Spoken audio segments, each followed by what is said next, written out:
Jangan lupa like, subscribe, nyalakan notifikasi, dan share ke teman-teman kamu ya. Namaku Rian, aku seorang mahasiswa jurusan teknik di sebuah institut terkenal di Bandung. Saat ini aku sedang menyelesaikan tugas akhir dan biasanya, seperti mahasiswa tingkat akhir lainnya, aktivitas ini membuatku harus sering menginap di kampus, khususnya di lab jurusan, untuk menyelesaikan beberapa simulasi dan penelitian. Saat itu senja hari di akhir pekan yang gerimis. Aku berjalan menyusuri koridor-koridor panjang yang suram menuju lab jurusanku. Entah mengapa, tak seperti biasanya. Aku berencana menghabiskan malam akhir pekanku menginap di sana.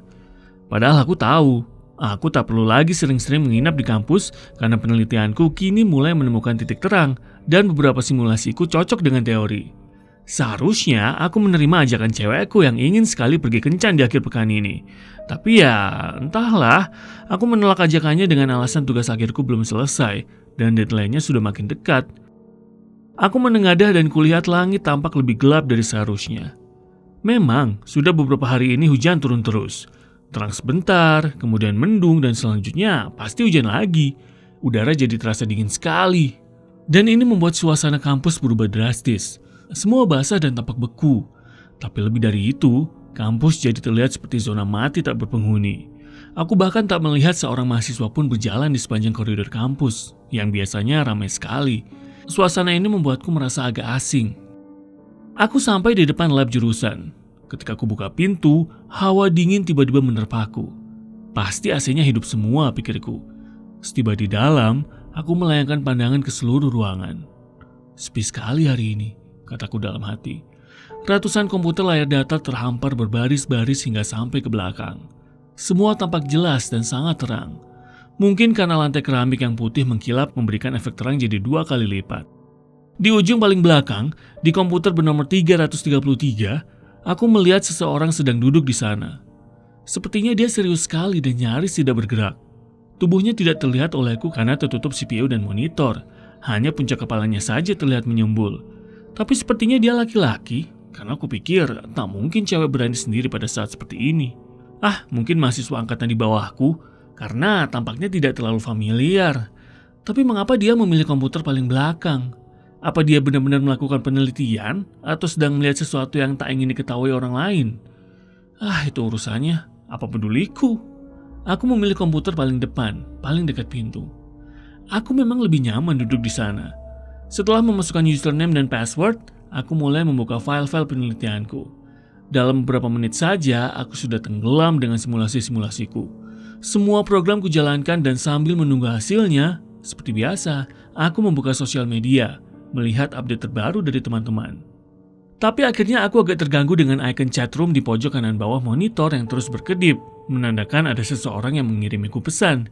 Komputer ini terhubung tak hanya ke komputer lain di ruangan ini, tapi di seluruh kampus. Dan chatroom ini bisa digunakan oleh siapa saja yang sedang online. Aku mengklik icon itu dan sebuah window terbuka. Di sini dingin sekali. Begitu pesan itu tertulis. Aku langsung melihat siapa pengirimnya. Ben, dari komputer bernomor 333. Aku menoleh ke belakang, memastikan siapa sebenarnya Ben. Karena setauku, aku tidak punya teman atau kenalan bernama Ben. Tapi yang kulihat, mahasiswa yang duduk paling belakang itu tak menunjukkan tanda-tanda bahwa dia sudah mengirimiku pesan. Dia tetap diam seperti pertama kali aku melihatnya saat masuk tadi, seolah dia tak peduli dengan kehadiranku. Walaupun terang, anehnya, aku tidak bisa melihat wajahnya dengan jelas. Entah ini perasaanku saja, sepertinya ia tak mau memperlihatkan wajahnya. Ketika aku berdiri berjinjit untuk melihatnya, mahasiswa itu malah semakin menundukkan kepalanya hingga sepenuhnya tersembunyi di balik monitor. "Kamu Ben? Angkatan berapa?" tanyaku penasaran. Tak ada jawaban. Satu-satunya suara yang kudengar adalah suara dengung lemah yang berasal dari CPU komputer yang sedang hidup. "Halo, bisa dengar aku?" tanyaku lagi. Lama ku tunggu tapi tetap tak ada jawaban. Sudahlah, barangkali dia sedang memakai headset, pikirku. Aku kembali duduk menghadap komputerku dan mengetik sesuatu untuk membalas pesan tersebut. "Ya, dingin sekali. Kamu bisa mematikan salah satu AC-nya. Remote AC ada di dekatmu kan?" Setelah itu, aku mengecek programku yang sedang running. Tumben kali ini agak lama. Sambil menunggu lagi, aku mengetikkan beberapa kata yang kupikir cukup penting pada skripsiku dan lanjut mengupdate sosmedku. Orang asing mengirimiku pesan kalau hari ini dingin sekali. Tak lama kemudian, icon chatroom yang sudah kututup tadi berkedip-kedip lagi. Orang ini iseng banget. Aku mengabaikannya dan tetap melanjutkan pekerjaanku. Selang beberapa menit, saat aku dipusingkan dengan hasil simulasiku yang ternyata beda dengan kemarin, icon itu berkedip-kedip lagi. Aku mengklik icon tersebut dan beberapa pesan langsung terbuka. Aku ingin keluar. Di sini gelap, dingin sekali. Tolong aku, tolong keluarkan aku. Apa-apaan orang ini? Dasar gila. Dengan kesal aku mengetik beberapa pesan yang menurutku akan membuatnya sakit hati. Kalau mau sinetron jangan di sini, Mas. Saya lagi gabut main drama hari ini. Simulasiku hari ini tampaknya tak berjalan baik. Semakin kuulang, semakin banyak kutemukan kejanggalan dan aku dihantui prasangka kalau simulasiku mulai berujung kegagalan. Kemungkinan buruk untuk mengulang kembali dari awal mulai melintas di benakku, dan aku mulai diselimuti rasa cemas. Aku tak lagi mempedulikan komentar teman-teman pada status sosmed yang baru saja kutulis. Perhatianku kini tersita pada setiap baris program yang kutulis. Aku terus mencari di mana letak kesalahannya. Aku sudah sampai di baris terakhir program, tapi sejauh ini aku belum menemukan apa tepatnya kesalahanku. Ini benar-benar membuatku frustasi. Lebih parahnya, icon chatroom itu berkedip-kedip lagi. Kali ini lebih sering dari sebelumnya. Awalnya tak kuindahkan, tapi lama-lama mengganggu juga. Dengan jengkel, kubuka juga pesan itu. Aku sudah seminggu lebih di ruangan ini, tanpa makan dan minum. Pakaianku basah semua. Aku sangat kedinginan. Di sini juga tak ada lampu. Sekelilingku gelap gulita. Mungkin aku akan mati di sini. Tubuhku sudah mati rasa. Aku sudah tak tahan lagi. Tolong aku. Apa-apaan orang ini? Aku benar-benar kesal. Simulasiku tak berjalan lancar. Dia malah mengirimiku pesan-pesan aneh. Aku berdiri dan berbalik sambil mendengus marah. Kursiku sampai terhempas keras ke belakang. Hei, aku gak main-main, kataku dengan nada kasar. Asal tahu aja, ini mengganggu sekali. Kamu tahu, aku harus mengecek ulang programku gara-gara ini. Orang yang duduk di ujung belakang itu tetap diam. Dia sama sekali tak bereaksi dengan kata-kataku seolah tak mendengar apapun. Aku masih tak bisa melihat wajahnya. Kepalanya nyaris tersembunyi di balik layar monitor. Kesal diabaikan, aku menggebrak meja, bermaksud mengertaknya dan membuat nyalinya ciut. Tapi tidak, dia tetap diam seperti sebelumnya. Tak bereaksi sedikit pun. Kurang ajar sekali orang ini. Sekali lagi kamu kirimi aku pesan, aku bakal datang dan kita bisa buat perhitungan. Aku kembali duduk dalam keadaan marah. Sialan. Aku benar-benar emosi dan tak bisa berkonsentrasi lagi. Siapa sih orang aneh itu? Rasanya aku tidak pernah mengenalnya dan kurang ajar sekali dia. Berani-beraninya mengirimiku pesan-pesan aneh. Dia kira aku bakal percaya dan ketakutan dengan ceritanya. Aku kembali menghadap layar monitorku dan setengah kecewa harus mengulang memeriksa programku yang cukup panjang dari awal. Tapi baru saja aku mulai, icon sialan itu berkedip-kedip lagi. Aku memuntahkan semua sumpah serapah dan memukul meja di depanku. Dalam hitungan detik, aku bangkit berdiri dan sudah separuh jalan menuju sudut komputer bernomor 333. Nafasku cepat dan mataku terasa panas. Karena sangat marah, pelipisku terasa berkedut kencang karena semua darah terpacu deras ke kepalaku. Sekarang aku hanya berjarak beberapa meter dari komputer 333 sialan itu. Dan orang aneh itu tetap bersembunyi di balik layar monitornya. Aku terhenti mendadak saat tinggal berjarak satu langkah dengan komputer 333 itu. Tak ada orang duduk di sana. Tak ada puncak kepala yang tersembul dari balik layar monitor. Tempat duduk itu kosong seperti lainnya. Ini tak mungkin.